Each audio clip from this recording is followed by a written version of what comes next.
February 19th, 1945. The sky above Iwo Jima turned white with fire. 70,000 Marines stared at an island that looked like a piece of hell, torn loose, and dropped into the Pacific. 8 square miles of volcanic ash and sulfur, crowned by a dormant volcano the Japanese called Suribachi. Mount of sulfur. For 3 days, American battleships had hammered the island with 14,000 tons of shells. The beach was supposed to be soft. Instead, it was waiting. Beneath that tortured ground, 18,000 Japanese soldiers sat in silence, not in trenches or bunkers, but in 11 miles of tunnels carved through solid rock.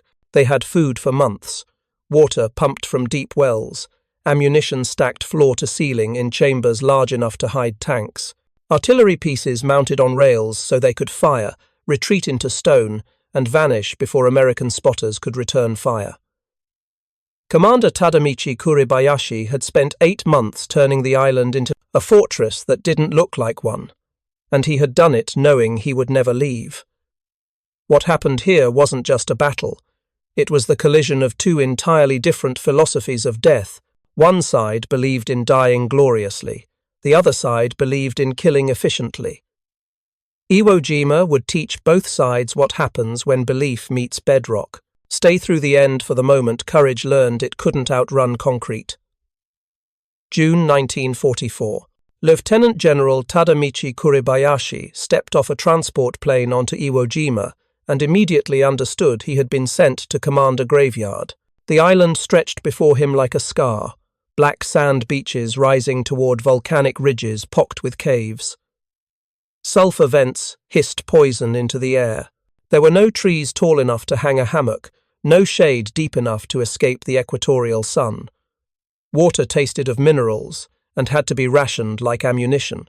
If you're enjoying this deep dive into the story, hit the subscribe button and let us know in the comments from where in the world you are watching from today. Most Japanese officers would have seen Iwo Jima as a punishment post, a meaningless rock halfway between Saipan and Tokyo. But Kuribayashi saw geometry. The island sat directly beneath the flight path American B-29 bombers would use to reach the Japanese homeland. Every superfortress flying from the Marianas had to pass within sight of Iwo's volcanic peak, and if Japan held this island, those bombers would face fighters rising from its airstrips, turning every raid into a gauntlet. But Kuribayashi also understood something his fellow commanders refused to accept. Japan was losing. The Empire's carrier fleet lay shattered at the bottom of the Philippine Sea. American industrial power was producing ships faster than Japan could sink them, planes faster than Japan could shoot them down. The old doctrine of glorious beach charges and banzai attacks had failed on Tarawa, failed on Saipan, failed everywhere courage met American firepower. So Kuribayashi would do something unprecedented in the Imperial Army. He would ignore tradition entirely. There would be no desperate charges into machine gun fire, no suicidal glory, no honor bought with wasted lives. Instead, he would make the Americans pay for every yard in blood. He would turn Iwo Jima into a maze of stone where every step forward meant walking into overlapping fields of fire, where every cave held a gun, every ridge concealed a mortar, and every tunnel led deeper into the dark. His orders from Tokyo were clear. Hold the island as long as possible, inflict maximum casualties, die in place. Kuribayashi read those orders and began drafting new ones of his own. Orders that would horrify the old guard but would make Iwo Jima the most expensive piece of ground in the Pacific War. By July 1944, the tunnels began. Not shallow trenches or simple bunkers, but an underground city carved from volcanic rock. Engineering units brought pneumatic drills, explosives, and pickaxes. They worked in shifts around the clock, breathing air thick with sulfur and dust. The volcanic stone was soft enough to carve but dense enough to absorb bomb blasts, perfect for fortification. Kuribayashi's design was surgical. The main tunnel network ran north from Mount Suribachi through the island's central plateau, connecting defensive positions in a web of reinforced corridors. Rooms were carved 30 feet below the surface, some large enough to hold 100 men.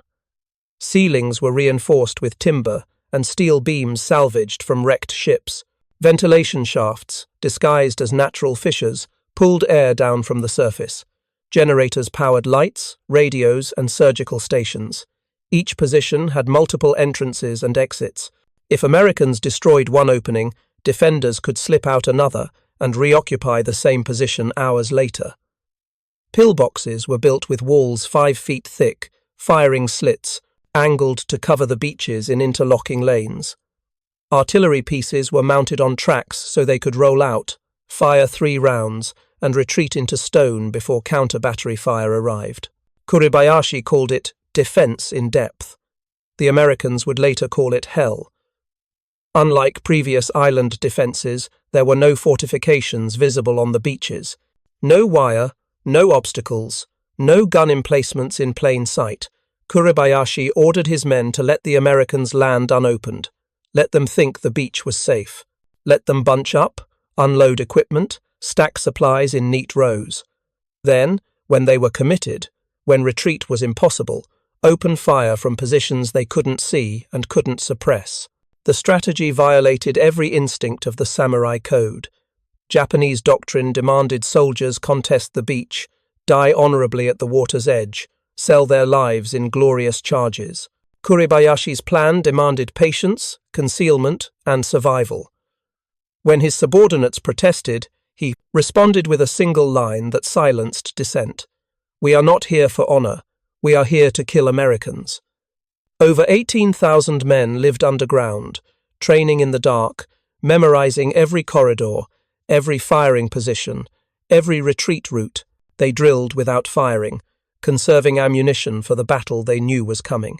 Rations were stored deep, medical supplies cached in reinforced chambers, and water pumped from wells dug hundreds of feet into the volcanic substrate. Above ground, the island looked nearly empty. A few scattered pillboxes, some camouflaged gun pits, nothing to suggest the scale of preparation below. American reconnaissance flights saw an island of ash and scrub, lightly defended, barely worth the effort. Intelligence estimates placed the garrison at 13,000 men. The actual number was higher, and every one of them was waiting in stone. Kuribayashi walked the tunnels daily, inspecting positions, speaking with soldiers, reminding them of the plan. No charges, no wasted attacks. Fire, retreat, reposition, survive to fight again, make them advance through fire every step of the way. He wrote letters to his wife and children, knowing he would never see them again. In one letter, he described Iwo Jima as a place where flowers do not bloom, where birds do not sing. A place, he wrote, that exists only to consume men. He was right, but the Americans didn't know that yet. From the decks of their ships, Iwo Jima looked small, barren, almost pathetic, a flyspeck of volcanic rock that would fall in 3 days. Maybe 4. They were so confident that some officers made bets on who would reach the summit of Suribachi first. They studied maps that showed 2 airfields already built and a third under construction. Perfect runways for American fighters to escort the B-29 seconds all the way to Tokyo. All they had to do was take it. The planning for Operation Detachment began in October 1944. The objective was simple: seize Iwo Jima, neutralize its airfields, and turn the island into a forward base for the final assault on Japan. The 5th Amphibious Corps, under Major General Harry Schmidt, would lead the assault. 3 Marine divisions, the 3rd, 4th, and 5th, 70,000 men in total, the largest marine operation in history. Intelligence officers pored over reconnaissance photos, counting gun emplacements, estimating troop strength, mapping defensive positions.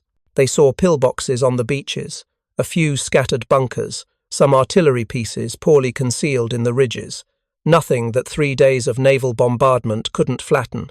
The island was small enough that battleships could hit any target from offshore. The plan was straightforward: bombard, land, secure. But Admiral Richmond Kelly Turner, commanding the amphibious task force, had doubts. He requested 10 days of pre-invasion bombardment, 10 days to systematically destroy every defensive position, every gun emplacement, every structure on the island. The request was denied. The Navy couldn't spare that much time or ammunition. The Okinawa invasion was already being planned, and resources were finite. Turner would get 3 days, 72 hours of shelling, then the Marines would land. On February 16, 1945, the bombardment began. Battleships Nevada, Tennessee, and Idaho, veterans of Pearl Harbor, lined up offshore and began firing. 14-inch shells screamed across the water, detonating in geysers of black sand and smoke. Cruisers added their 8-inch guns. Destroyers closed to 3,000 yards and fired point-blank. For 3 days, the island disappeared beneath a curtain of explosions. Pilots from escort carriers added their weight, dropping bombs and napalm, strafing anything that moved. By the 3rd day, Iwo Jima looked like the surface of the moon. Craters overlapped craters. Smoke rose in columns thick, enough to blot out the sun. Surely nothing could survive that. Surely the Japanese were dead, buried, or too shocked to fight. But beneath the surface, Kuribayashi's men sat in their tunnels and waited. The bombardment was deafening, even underground. Dust fell from the ceilings, timbers groaned, and men covered their ears as the world above them tore itself apart. But the tunnels held. The 5-foot-thick concrete walls absorbed blast after blast. When shells collapsed an entrance, engineers dug another. When a position was destroyed, its crew retreated deeper and prepared a secondary firing point. Kuribayashi moved through the tunnels, calm and deliberate. He checked ammunition stores, spoke with officers, ensured discipline held. He reminded his men of the plan. Let them land. Let them think they've won. Then show them what waiting in stone means. On the morning of February 19th, the bombardment lifted, the sky cleared, and 70,000 Marines prepared to storm a beach they believed was already beaten. From the tunnels, 18,000 Japanese soldiers checked their rifles, loaded their machine guns, and watched through hidden firing slits as landing craft formed up on the horizon. Kuribayashi gave his final order. Do not fire until they are fully committed. Let them come. The first wave hit the beach at 9 o'clock in the morning. Marines of the 4th and 5th Divisions poured out of Higgins boats and Amtraks, expecting resistance. They found silence. No artillery, no machine gun fire, no mortars. Just black sand so soft it swallowed boots to the ankle. Men struggled forward, each step a fight against volcanic ash that gave way like powder. Behind them, more waves landed. Tanks, artillery pieces, flamethrower teams, engineers with explosives. The beach filled with men and machinery, all struggling through sand that refused to provide footing. Vehicles bogged down. Supplies stacked up at the water's edge. Officers shouted orders, trying to organize the chaos. And still, no fire from the island. Some Marines began to relax. Maybe the bombardment had worked. Maybe the Japanese were already dead. A few even joked, calling it the easiest landing of the war. Then, at precisely the moment Kuribayashi had planned, when the beach was packed with men and equipment, when retreat was impossible and advancement just beginning, Iwo Jima opened fire. The first salvo came from Mount Suribachi. Artillery pieces hidden in caves halfway up the volcano fired directly into the crowded beach. Shells landed among the landing craft, among the supply dumps, among clusters of Marines still trying to move inland. Explosions tore through the black sand, throwing bodies and equipment into the air. Then the mortars joined in, high-angle fire arcing from positions inland, dropping shells with surgical precision into the thickest concentrations of troops. Then the machine guns, from pillboxes invisible until that moment, from caves disguised as natural formations, from firing slits carved into the ridges, Japanese gunners opened up with interlocking fields of fire. Bullets swept the beach in waves. Men dove for cover that didn't exist. The black sand offered no protection, no concealment. Every movement drew fire. Marines tried to advance but found themselves pinned. The volcanic terraces that rose from the beach were 15 feet high, sheer walls of loose ash that collapsed under weight. Climbing them meant exposing yourself to fire from 3 directions at once. Staying on the beach meant dying under the mortars. There was nowhere to go that wasn't covered by Japanese guns. Within the first hour, hundreds of Marines were dead or wounded. Corpsmen crawled through the fire, dragging injured men toward the water. Tanks that made it off the landing craft found themselves immobilized in the sand, their treads spinning uselessly. Some were hit by artillery and brewed up, black smoke adding to the chaos. The beach became a killing ground exactly as Kuribayashi had designed. But the Marines kept coming. More waves landed, more men poured onto the beach, and slowly, yard by yard, they began to move inland. Not because the fire slackened, but because there was no other choice. Sergeants and lieutenants screamed orders, pushing their men forward into the maelstrom. Combat engineers blew paths through the terraces with satchel charges. Flamethrower teams burned out pillboxes one at a time, advancing under covering fire from rifles and machine guns. By mid-afternoon, the 4th Marine Division on the right flank had pushed 500 yards inland, cutting across the narrow neck of the island toward the eastern beaches. Their objective was to isolate Mount Suribachi, preventing reinforcements from reaching the volcano.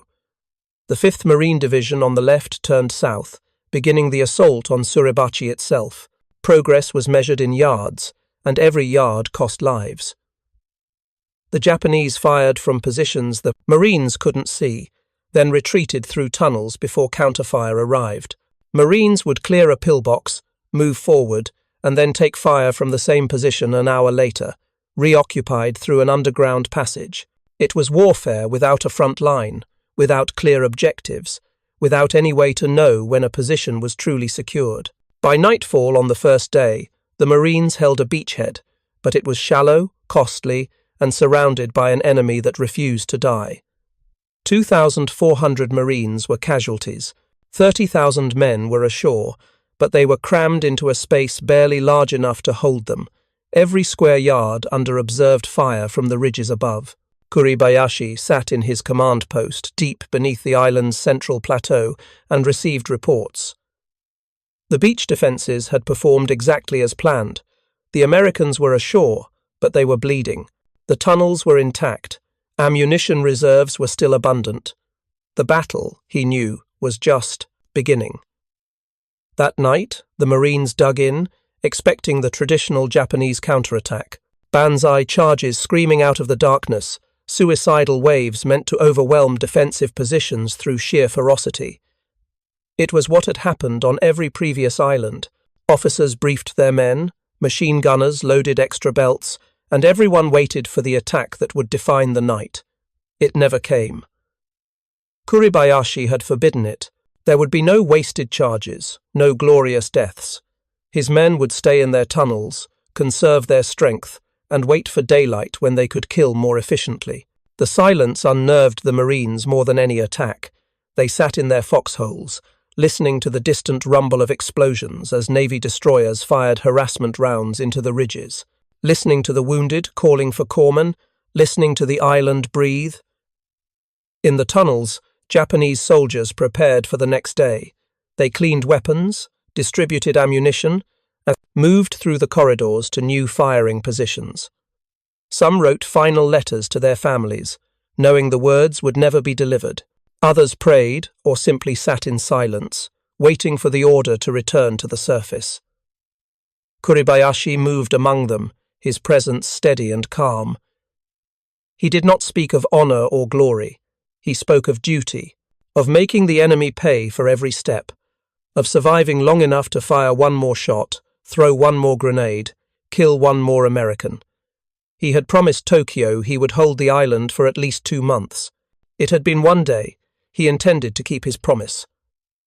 Above ground, the Marines tried to sleep, but the volcanic sand radiated heat even at night, the smell of sulfur mixed with cordite and blood. Some men stared at the stars, wondering how an island this small could be this hard, wondering how many more days it would take, wondering if they would live to see the end. February 20th. Dawn brought no relief, only clarity. In the grey light, the Marines could see what they were truly facing. The island's interior rose in a series of volcanic ridges and plateaus, each one honeycombed with caves and fortified positions. The ground was broken, jagged, offering no clear routes of advance. Every hill was a fortress, every ravine a kill zone. The 5th Marine Division began its assault on Mount Suribachi. The volcano rose 546 feet above the beach, dominating the southern end of the island. From its summit, Japanese observers could see every movement, direct artillery fire onto any target. Taking Suribachi was essential, but getting there meant advancing through a labyrinth of pillboxes, bunkers, and hidden gun positions, all sited to provide mutual support. Marines attacked with flamethrowers, satchel charges, and tank support.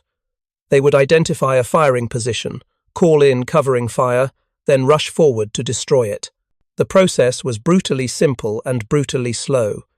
Each pillbox had to be approached from a blind angle, often under fire from other positions. Engineers would crawl forward, place explosives, and blow the entrance. Then flamethrower teams would move in, burning out the interior. But the Japanese defenders didn't die easily. Some positions had multiple chambers connected by tunnels. Marines would clear one room only to take fire from another. Grenades came flying out of the darkness. Soldiers emerged from hidden passages to attack from behind. The mountain was alive with defenders who knew every tunnel, every escape route, every ambush point. By the end of the second day, the Marines had pushed halfway up Suribachi's slopes, but the cost was staggering. Every 100 yards forward meant dozens of casualties. Corpsmen worked without rest, treating burns, shrapnel wounds, and the unique injuries caused by fighting in volcanic terrain. The black sand got into everything: wounds, eyes, weapons, making infection nearly inevitable. On the opposite end of the island, the 4th Marine Division pushed north toward the 1st airfield. The terrain here was even worse, a nightmare landscape of rocky ridges, deep ravines, and open ground covered by hidden machine gun nests. The Japanese had spent months preparing this ground, measuring fields of fire, positioning weapons to create kill zones that were impossible to cross without taking casualties. The Marines adapted. They stopped trying to advance in lines and instead moved in small teams, using terrain for cover, leapfrogging from one position to the next. Tanks provided mobile firepower, though many were knocked out by hidden anti-tank guns. Artillery support from ships offshore helped, but the Japanese positions were so well concealed that spotters often couldn't locate them until they opened fire. Communication became critical. Forward observers radioed coordinates to artillery batteries. Pilots overhead directed strikes onto bunkers marked by smoke grenades.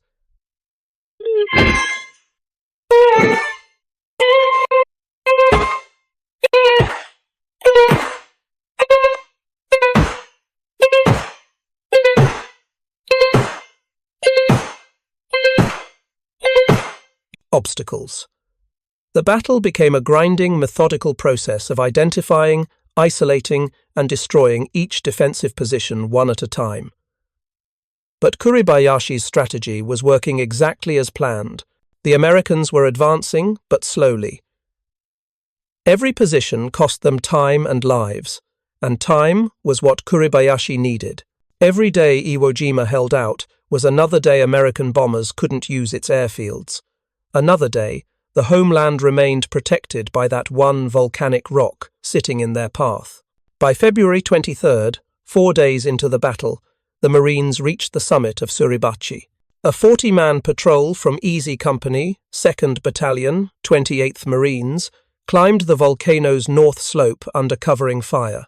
They reached the crater's rim, secured the area, and raised an American flag on a length of pipe. The moment was photographed by Sergeant Louis Lowry. Hours later, a second, larger flag was raised, and Associated Press photographer Joe Rosenthal captured the image that would become the most famous photograph of World War II. From the beaches below, Marines and sailors erupted in cheers. Ships offshore sounded their horns. For a moment, it felt like victory, but the Marines on Suribachi's summit knew better. They could see north across the rest of the island, and what they saw was a moonscape of ridges and fortifications that stretched for miles. Suribachi was only the beginning. The worst fighting still lay ahead. Kuribayashi received word of Suribachi's fall without emotion. He had expected it. The volcano had served its purpose, tying down an entire marine division for 4 days, inflicting heavy casualties, and buying time for the main defences to prepare. Now the Americans would have to face the true fortress, the northern highlands where his strongest positions waited. The terrain north of the airfields was a defender's paradise, a series of rocky plateaus and ridges with names the Marines would never forget. Hill 382, Turkey Knob, the amphitheatre, Hill 362A. Each one was fortified with interconnected bunkers, spider holes, and tunnels. Each one offered overlapping fields of fire and multiple fallback positions. This was where Kuribayashi had concentrated his best troops, his most experienced officers, and his heaviest weapons. The 3rd Marine Division, originally held in reserve, landed on February 21st and joined the push north. Now, all 3 divisions were committed, advancing line abreast across the island, but there was no continuous front line. The Japanese didn't defend territory, they defended positions. Marines would secure ground during the day, only to take fire from the same positions at night as defenders emerged from tunnels. The fighting became a savage, intimate struggle. Battles were fought over terrain measured in yards. Marines learned to throw grenades into cave mouths, then follow with flamethrowers. They learned to recognize the barely visible slits that marked firing positions.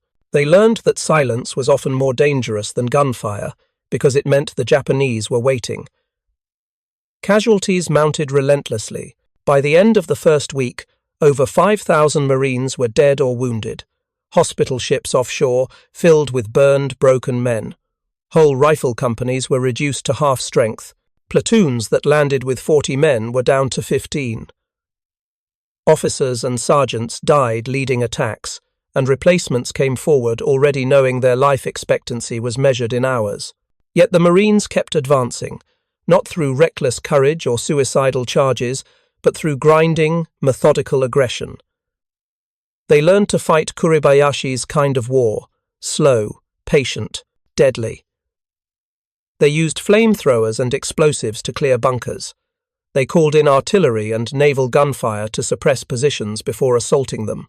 They adapted to an enemy that refused to fight fair and refused to die.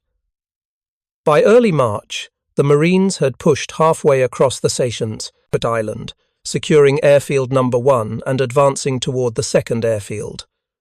But every yard came at a terrible price. The ridges beyond the airfields, Hill 382 and Turkey Knob in particular, became synonymous with hell. Marines attacked the same positions day after day, each assault bleeding strength, each gain measured in feet. Kuribayashi watched his garrison shrink. Supplies were running low. Medical stations were overwhelmed with wounded.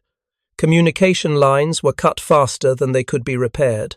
But his men continued to fight, following his orders to survive and kill. There were no banzai charges, no wasted heroics, just professional soldiers doing maximum damage with minimum waste. The Americans called it the meat grinder, and they were right. March 1st, 1945. The northern highlands of Iwo Jima had become a landscape from nightmare. Hill 382, a barren volcanic rise covered in broken rock and hidden fortifications, anchored the Japanese defensive line. The Marines called it by another name, the meat grinder, and the name was earned in blood.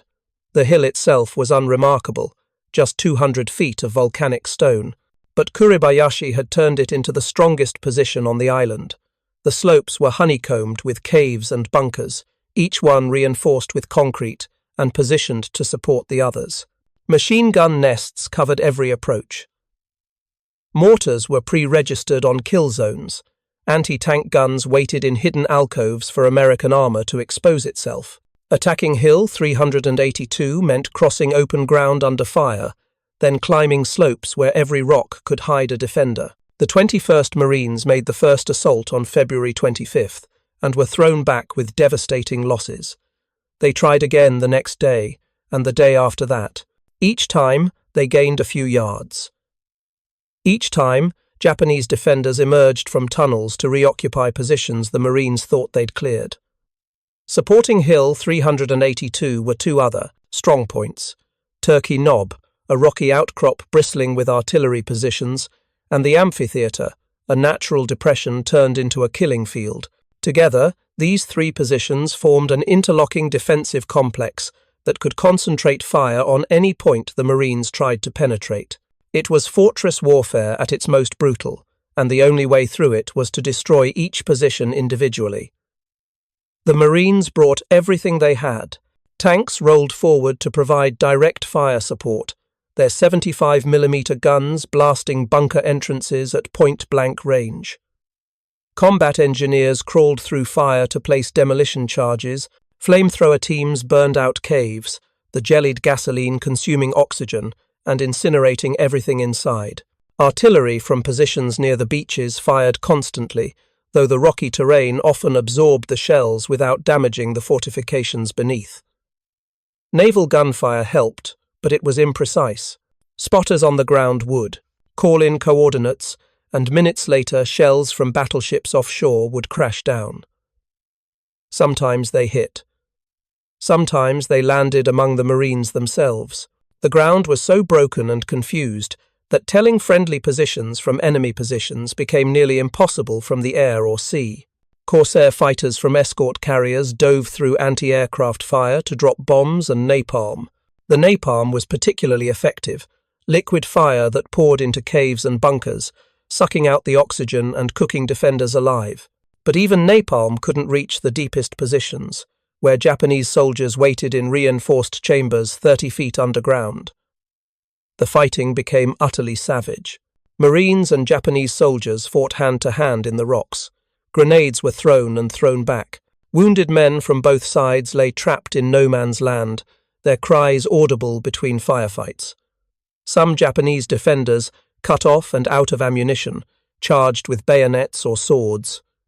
Marines shot them down, but not before those final desperate attacks added to the casualty lists. By March 3rd, the 21st Marines had been fighting for Hill 382 for a week. They had taken 70% casualties. Companies that started with 200 men were down to 40. Platoons were led by corporals because all the officers and sergeants were dead or wounded. Yet they kept attacking, kept advancing, kept bleeding for ground that looked the same from one day to the next. On March 6th, what remained of the 3rd Battalion, 21st Marines finally secured Hill 382. They didn't celebrate. They were too exhausted, too numb. They dug in among the shattered bunkers and waited for orders to move forward again. Behind them, the hill was carpeted with bodies from both sides, many so torn apart by explosions that they were unidentifiable. Kuribayashi received reports of the hill's fall and adjusted his defensive line. Units pulled back through the tunnels to secondary positions. Ammunition was redistributed. Wounded men who could still hold a rifle were sent back to the front. Those who couldn't were given grenades and told to use them when the Americans came close enough. There was no more talk of reinforcement or relief. Everyone understood they were fighting to the death. The Japanese soldiers trapped on Iwo Jima knew they would not leave alive, but many of them had made peace with that fact weeks earlier. They fought not for survival, but for time. Every hour they held was another hour. American bombers had to fly the longer route to Japan. Every Marine they killed was one less soldier who would invade the homeland. In their minds, the battle had meaning beyond the island itself. They were buying time for their families, for their emperor, for a nation already beginning to burn under American air raids. While the battle for Hill 382 consumed the center of the island, the 4th Marine Division on the right flank pushed toward the eastern coast. Their objective was Hill 382's companion fortress, a ridge system the Marines called the Turkey Knob and the amphitheatre.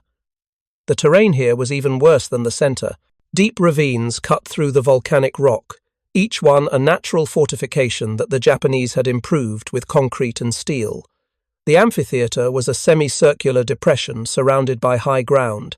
Japanese gunners on the rim could fire down into Marines advancing through the bowl, killing them without exposing themselves.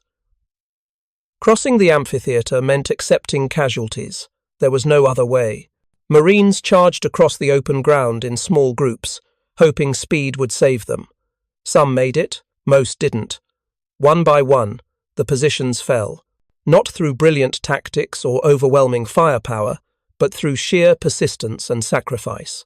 Marines would identify a bunker, suppress it with rifle fire, then rush forward with explosives or flamethrowers.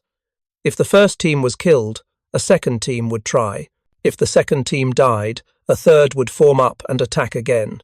The Japanese defenders fought just as hard, but they couldn't be reinforced and couldn't be resupplied.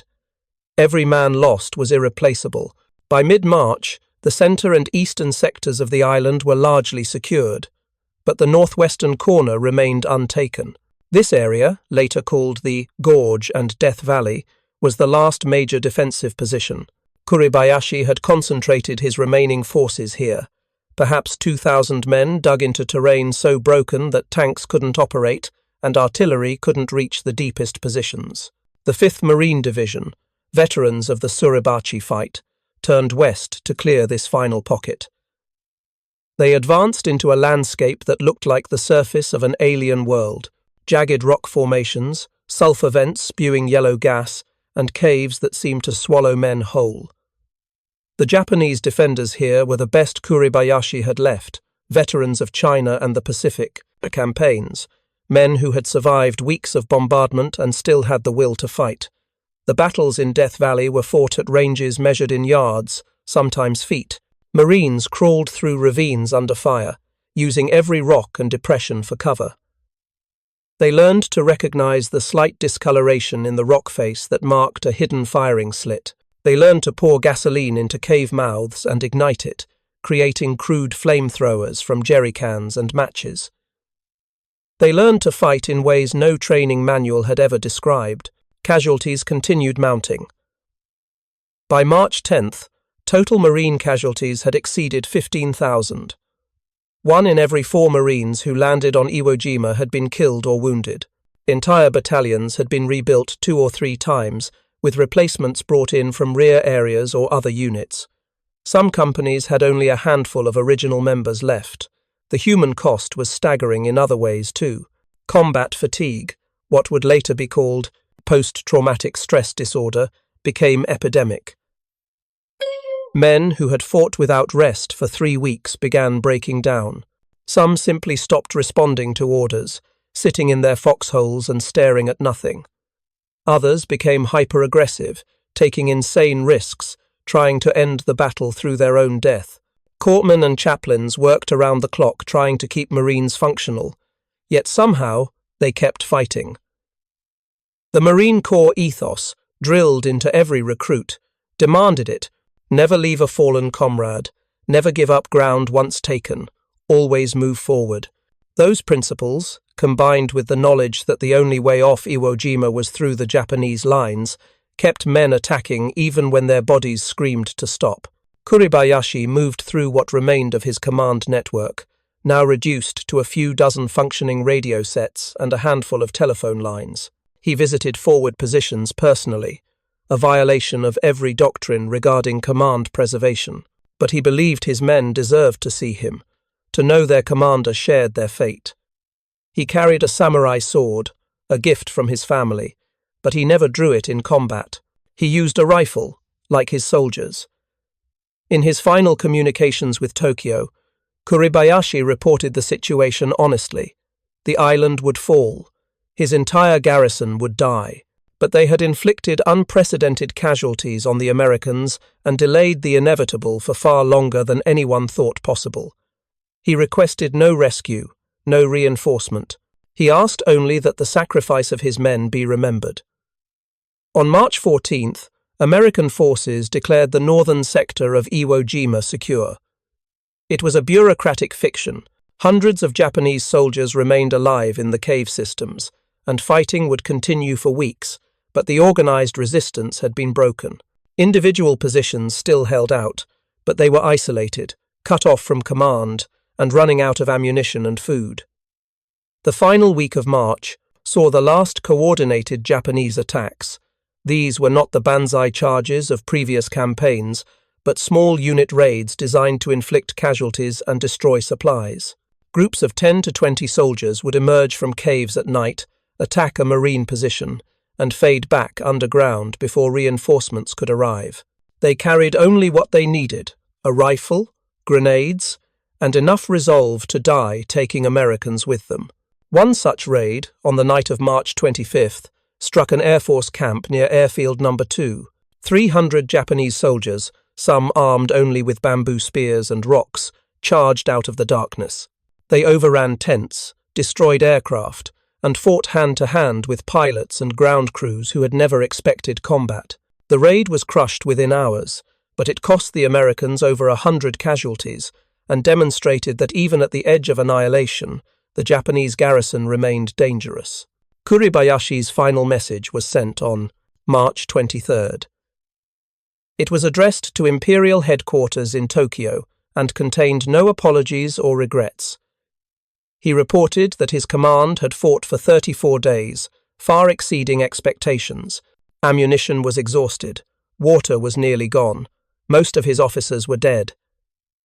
He and his remaining soldiers would continue to resist as long as they could draw breath. The message ended with a traditional phrase: "Long live the Emperor." No one knows exactly how or when Kuribayashi died. Some accounts claim he led a final attack near the northern beaches on March 26th. Others suggest he committed seppuku in his command bunker. His body was never identified. The Americans, despite searching for months, never found any remains they could definitively attribute to the Japanese commander. In death, as in life, he remained elusive. By the end of March, Iwo Jima was declared secure. The term was relative. Marines still died from cave ambushes and booby traps. Japanese soldiers still emerged from tunnels to attack supply dumps or patrols. The last confirmed Japanese holdout wasn't captured until January 1949, nearly 4 years after the battle ended. He had been living in the caves, surviving on stored rations and rainwater, unaware or unwilling to believe the war was over. The cost of capturing Iwo Jima shocked even the men who had planned the operation. 6,821 Americans killed, 19,217 wounded, over 26,000 total casualties to capture an island 8 square miles in size. It was the only battle in the Pacific where American casualties exceeded Japanese casualties in absolute numbers. Of the 21,800 Japanese defenders, only 1,083 were captured alive, and most of those were wounded and unconscious. The rest died in place, as Kuribayashi had ordered. 18,717 confirmed dead, though the actual number was likely higher. Many bodies were never recovered, buried in collapsed tunnels or sealed in caves by American engineers. 27 medals of honor were awarded for actions on Iwo Jima, more than any other battle in American history. 13 of them were posthumous. The medal became synonymous with the battle, a recognition that extraordinary heroism was required just to survive, let alone advance. But the strategic value of the island justified its cost, at least in American calculations. By April 1945, B-29 bombers damaged over Japan began making emergency landings on Iwo's runways. By war's end, over 2,400 superfortress bombers had used the island as an emergency airfield. Each one carried a crew of 11 men. The mathematics suggested that Iwo Jima had saved more American lives than it cost. Fighter escorts also began flying from Iwo in March, accompanying the B-29 seconds all the way to Tokyo. The presence of American fighters over the Japanese homeland forced the Japanese to keep fighter aircraft in reserve for defense rather than deploying them to other fronts. The psychological impact was immense. Japanese civilians saw American planes overhead daily, protected by fighters launched from an island the Empire had sworn would never fall. The airfields were expanded and improved. Runways were lengthened, hardened, and equipped with permanent facilities. Fuel storage tanks were built. Barracks, hospitals, and command centers rose from the volcanic ash. By June 1945, Iwo Jima had been transformed from a battlefield into a major American base, exactly as planners had intended. But among the Marines who fought there, the island's value was measured differently.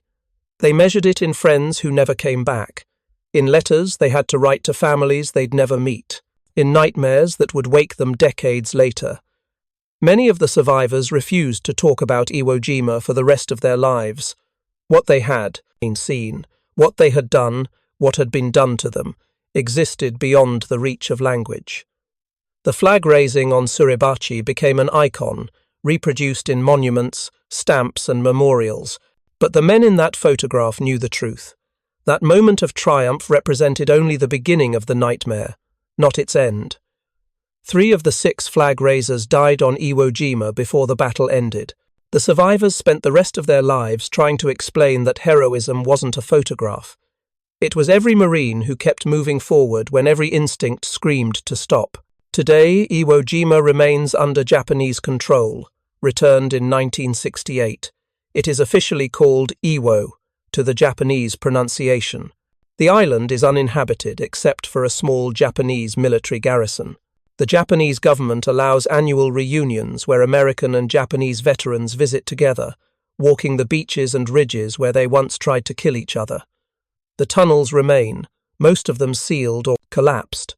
Japanese and American remains are still occasionally discovered, bones emerging from the volcanic ash when heavy rains wash away the topsoil. Each discovery leads to efforts at identification and repatriation, though after 80 years, many remains can never be named. The lessons of Iwo Jima echoed through military doctrine for decades. For the Americans, it proved the value of combined arms warfare, the integration of air, naval, and ground forces into a single coordinated system. It proved that even the strongest defenses could be overcome with sufficient firepower, logistics, and determination. But it also proved that such victories could cost more than they were worth. For the Japanese, Iwo Jima became a symbol of futile resistance, of a military culture so committed to death before dishonor that it wasted 18,000 lives on a battle that could not be won. Kuribayashi's defensive tactics, brilliant as they were, only delayed the inevitable. His men died, bravely, but they died for an island that would be returned to Japan 2 decades later anyway, rendering their sacrifice strategically meaningless. But to reduce Iwo Jima to statistics and strategy misses something essential. The battle represented a collision between 2 fundamentally different philosophies of war and death.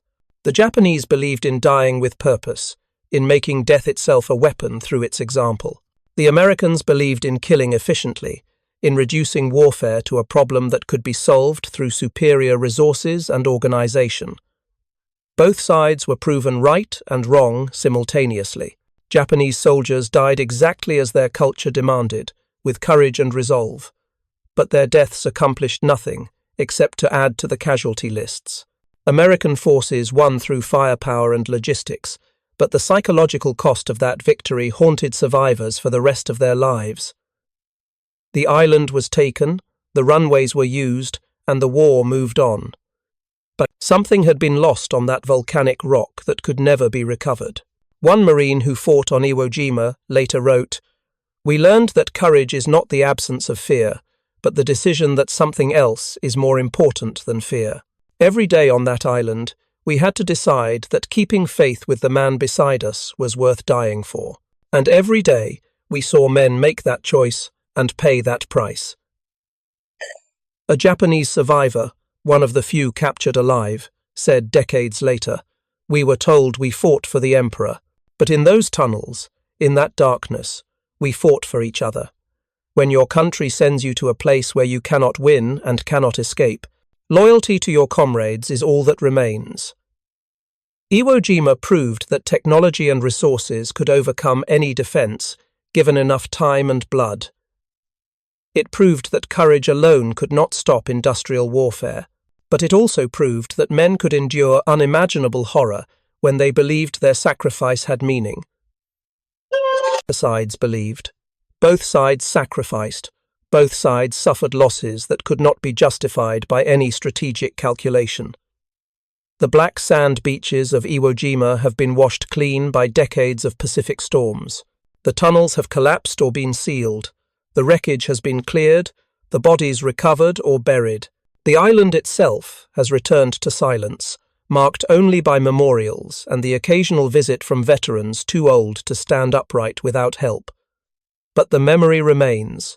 In the Marine Corps, Iwo Jima is taught as the defining battle, the moment when the Corps proved it could accomplish any mission, regardless of cost.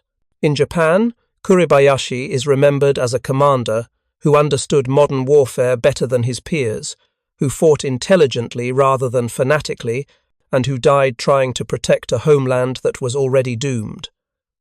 The real legacy of Iwo Jima is simpler and darker. It proved that when technology meets determination, when industrial power meets human courage, the result is not glory but a grinding mutual destruction where both sides lose something that can never be recovered. The victors claim the ground, the dead claim everyone else. Iwo Jima wasn't won by superior courage or tactics. It was won by logistics, firepower, and the willingness to pay any price for 8 square miles of volcanic ash. The Japanese defenders, for all their bravery and skill, could not overcome the simple mathematics of industrial warfare. They had no way to resupply, no way to reinforce, no way to replace losses. They could only delay the inevitable through sacrifice. And delay they did. For 36 days, 18,000 men held off 70,000. They inflicted casualties that shocked American commanders and made Iwo Jima synonymous with hell. They proved Kuribayashi's defensive doctrine worked. But proving something works and achieving victory are not the same thing. The fortress the Japanese called Impregnable fell because no fortress can be impregnable when the enemy controls the sea, the air, and the resources to simply overwhelm any defense through attrition. The tunnels couldn't be bombed out from above, but they could be buried entrance by entrance, burned out cave by cave, until nothing remained but sealed stone and silence. History remembers Iwo Jima as an American victory. But no one who fought there, American or Japanese, would use the word victory to describe what happened. Survivors from both sides speak of it as a trauma, a wound that never fully healed. The Marines who took the island did their duty and paid a terrible price. The Japanese who defended it did theirs and paid the ultimate price. In the end, courage didn't outrun concrete.